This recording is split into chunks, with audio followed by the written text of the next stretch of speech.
Assalamualaikum warahmatullahi wabarakatuh. Good morning my students. How are you today?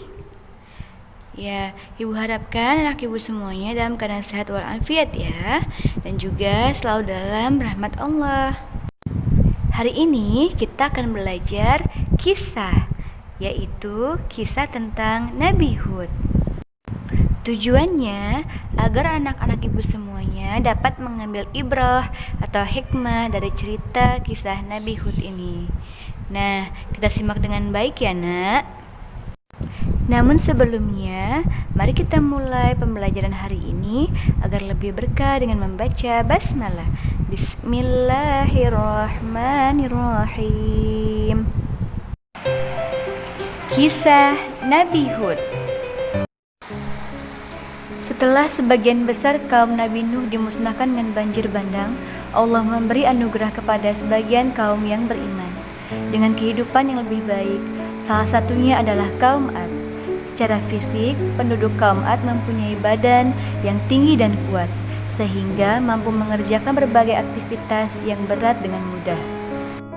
Ananda yang soleh dan soleha, sayangnya meskipun sudah diberi banyak kenikmatan, bukan rasa syukur yang ditunjukkan oleh kaum Ad. Namun kaum Ad justru menunjukkan kesombongan dan keangkuhan.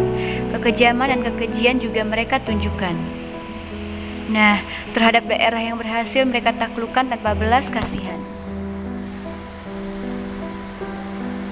Lalu kaum Ad semakin hari semakin sombong. Mereka merasa sangat kuat dan tidak terkalahkan oleh apapun. Kesombongan mereka mencapai puncaknya saat mereka mengatakan bahwa tidak ada siapapun yang mampu mengalahkan mereka di bumi ini. Sombong sekali ya. Berbagai dosa, maksiat, dan kerusakan bumi mereka lakukan dengan mudahnya dan tanpa merasa bersalah. Nauzubillahi min dzalik. Lebih parah lagi, mereka justru mulai menyembah batu. Hal ini menjadikan kaum Ad merupakan kaum penyembah berhala pertama setelah kaum Nabi Nuh yang telah dimusnahkan oleh Allah dengan banjir bandang. Nauzubillahi min dzalik. Mereka tidak lagi mengenal Allah yang sudah menyelamatkan leluhurnya dari azab yang pedih. Mereka hanya ingat kesenangan duniawi yang mereka miliki. Ada 3 buah berhala yang mereka sembah Ananda. Ketiga berhala ini diberi nama Syad, Syamudra, dan Hara. Mereka menganggap bahwa ketiga berhala inilah yang memberi mereka kekuatan, kemakmuran, dan keselamatan hidup. Anak Ibu yang soleh dan solehah, untuk menghadapi akhlak dari kaum Ad yang semakin parah ini, Allah mengutus Nabi Hud di antara kaum tersebut untuk memperbaikinya. Nabi Hud merupakan nabi keempat setelah Nabi Nuh. Beliau lahir dari salah satu keluarga kaum Ad dengan ayah yang bernama Abdullah, yang merupakan salah satu saudara dari pemuka kaum Ad itu sendiri. Seperti halnya nabi-nabi sebelumnya, banyak penolakan yang diterimanya, baik dari tetangga, masyarakat sekitar, bahkan saudaranya sendiri. Dalam perjalanan hidupnya, Nabi Hud menikahi seorang wanita bernama Melka, anak dari Madai bin Yafas. Beberapa sumber, beliau tidak dianugerahi keturunan oleh Allah.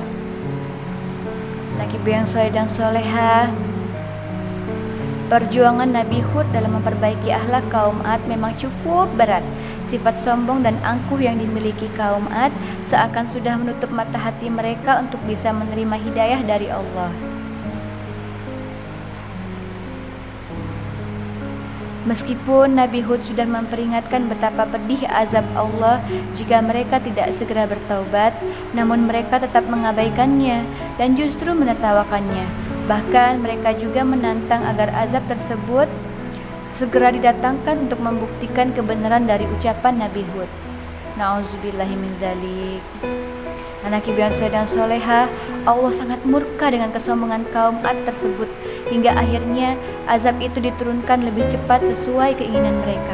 Di saat penduduk kaum Ad bergembira menyambut akan datangnya hujan, gumpalan awan hitam tersebut berubah menjadi hujan badai dan angin topan.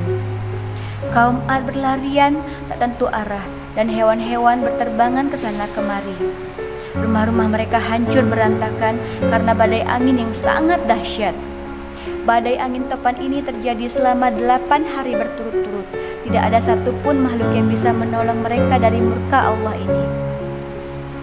Astagfirullah. Sementara itu Nabi Hud dan beberapa pengikutnya diselamatkan dari bencana ini. Mereka pun pindah menuju suatu tempat bernama Tarim dan hidup menetap di sana hingga Nabi Hud meninggal dengan usia 130 tahun. Semoga kisah ini dapat mempertebal iman kita ya Nanda, dan percaya tentang kebesaran Allah Subhanahu wa taala. Amin ya rabbal alamin. Ananda yang soleh dan solehah, jadi kita tidak boleh berbuat sombong karena tidak ada seorang pun yang patut menyombongkan diri kecuali Allah. Dan juga kita harus bersyukur atas segala nikmat yang Allah berikan kepada kita dengan cara menggunakan nikmat tersebut untuk perbuatan yang baik. Baiklah anak ibu yang soleh dan solehah, itulah tadi kisah Nabi Hud alaihi salam. Nah, hari ini kegiatan anak-anak ibu semuanya mengerjakan latihan berikut ini ya.